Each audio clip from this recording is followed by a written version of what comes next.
বন্ধুগণ, কারবালা এখনো শেষ হয়নি।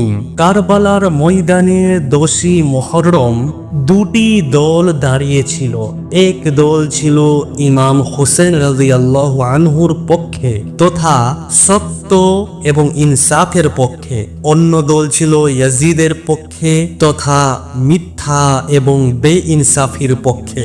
আজও পৃথিবীতে হোসেনের বাহিনীর মতো একটি দল সত্যের পক্ষে রয়েছে এবং অন্য একটি দল ইয়াজিদের সেনাবাহিনীর মতো মিথ্যার পক্ষে রয়েছে। আপনি কোন দলের পক্ষে? ইয়াজিদের দলের পক্ষে নাকি ইমাম হোসেনের দলের পক্ষে?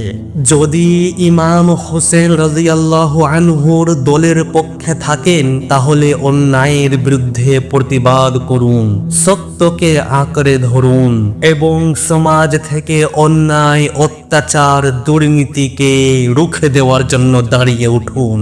হুসাইন রাদিয়াল্লাহু আনহুর দল হলো ইনসাফ, ত্যাগ এবং আল্লাহর ভালোবাসার দল। ইয়াজিদের দল হলো জুলুম, অহংকার এবং বিশ্বাসঘাতকতার দল। কারবালা এখনো চলছে, পক্ষ বেছে নিন আপনারা।